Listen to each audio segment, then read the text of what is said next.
Sa gitna ng disyerto, sa ilalim ng matinding init ng araw, may nakatagong lungsod na tila ba mula sa ibang panahon. Isang lugar na hindi itinayo, kundi inukit sa mismong mukha ng bundok. Petra, ang lungsod na itinuring na nawawala. Ang himala ng disyerto. At ang patunay nasa kabila ng malupit na kalikasan. Kayang umusbong ang kabihasnan. Paano ito naitayo?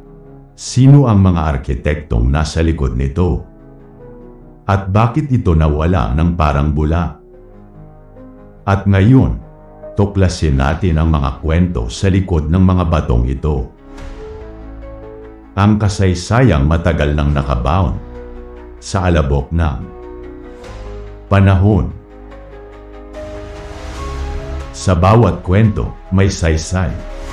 Mula sa mga aral ng nakaraan, sa mga kaganapan ng kasalukuyan, hanggang sa mga pangarap para sa hinaharap, lahat ng ito ay may kahulugan. Sama-sama nating tuklasin ang mga lihim ng kasaysayan, unawain ang mundo ngayon, at silipin ang hinaharap na maaaring magbago sa ating buhay. Halina't sumama sa isang paglalakbay ng pagkatuto at pagtuklas dito sa Saysay.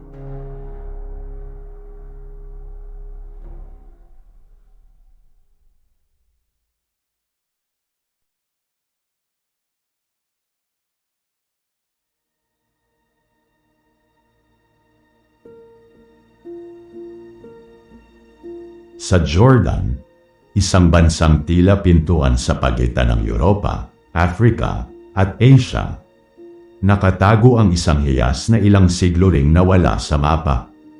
Ang Petra. Tinawag itong lungsod ng bato, hindi dahil sa matitigas nitong pader, kundi dahil ang buong lungsod ay literal na inukit sa mga pulang batong burol ng Shara Mountains.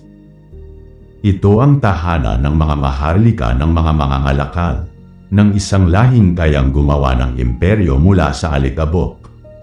Noong bandang 4th century BCE, isang Arabong tribo na tinatawag na Nabateans ang dumating sa rehiyong ito.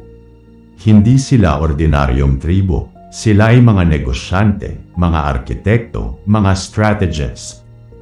Bitbit ang mga karaban ng insenso, myrrh, at tela. Tinahak nila ang mga disyerto para makipagkalakalan mula Arabia hanggang Damascus.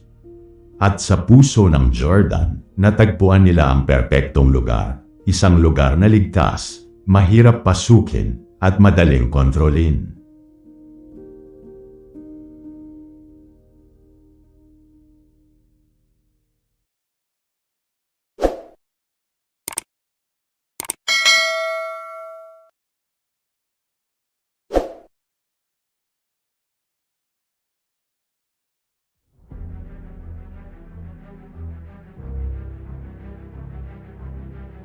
Doon nila sinimulan ang pagtatayo ng Petra, hindi gamit ang semento, kundi pait at tiyaga. Sa gitna ng lungsod, may isang estrukturang agad na umaagaw ng pansin. Ang Al-Khazna, o mas kilala sa tawag na The Treasury. Isang napakalawak na facade na inukit mula sa bundok, may taas na halos 40 talampakan. May haliging Corinthian, Greek-inspired reliefs, at mga estatwang sumasagisag sa proteksyon, kayamanan, at kapangyarihan. Pero hindi lang ito, mayroong mahigit 800 monumento sa Petra. Mga templo, dambana, teatro, at libingan, lahat ay hinulma sa iisang pulang bato. Kung iisipin mo, parang pinagsamang Rome, Persia, at Arabia sa iisang lungsod. Pero paano nga ba namuhay ang mga tao sa gitna ng disyerto? Ang sikreto, tubig, at ang sagot, engineering. Ang mga Nabateans ay eksperto sa hydraulic engineering. Nagtayo sila ng mga kanal, clay pipes, reservoirs, at cisterns upang kolektahin ang ulan at tubig mula sa bundok. Sa isang taon, pwede silang mag-imbak ng libu-libong litro ng tubig. Kaya't kahit walang ilog, nabuhay ang kanilang lungsod, para bang oasis sa gitna ng kawalan. Ang posisyon ng Petra ay sadyang perpekto. Isa itong intersection ng mga mahahalagang trade routes sa pagitan ng Arabia, India, Egypt at Mediterranean. Sa mga lansangan nito, dumadaloy ang mga produktong tulad ng insenso mula sa Oman, spices mula sa India, telang pinya mula sa Syria, at mga ginto mula sa Africa. Kung may Amazon ngayon, ang Petra ang checkout center ng ancient world. Bawat sulok ng Petra ay puno ng espiritualidad. May mga altar, temples, at mga tomb facades na nakatuon sa kanilang mga Diyos. Dashara, Diyos ng langit at proteksyon. Al-Azza, Diyosa ng kalikasan at fertility. Naniniwala silang ang kaluluwa ay dapat makabalik sa mga bundok kung saan siya nagmula. Kaya ang mga libingan ay inukit mismo sa mga bato. Ngunit kahit ang pinakamatitibay na lungsod, may wakas. Dahil sa mga sunod-sunod na lindol at pagbagsak ng mga trade routes, unti-unting nalimutan ang Petra. Ang mga daan ay natabunan ng buhangin. Ang mga gusali nilamon ng katahimikan. Sa loob ng daang taon, wala nang nakakaalam sa eksaktong lokasyon ng lungsod ng bato. Hanggang sa dumating ang taong 1812. Isang Swiss explorer na si Johann Ludwig Burckhardt ang nagpanggap na Muslim pilgrim at naglakbay sa Jordan. Dahil sa isang tip mula sa mga lokal, nadiskubre niya ang isang siwang ng bundok na may mga palatandaan ng sinaunang lungsod. At sa kanyang pagpasok, nakita niya ang Al-Khazna. Buo pa rin, matikas, at misteryoso.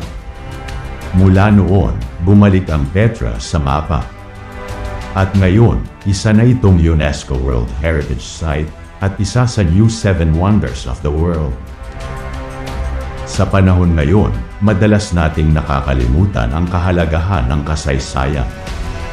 Pero kung titingnan natin ang Petra, makikita natin kahit sa gitna ng disyerto, ang katalinuhan, pananampalataya, at sining ng tao ay maaaring sumibon.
Nagustuhan niyo ba ang kwento natin ngayon? Maaaring pindutin ang subscribe button sa ilalim.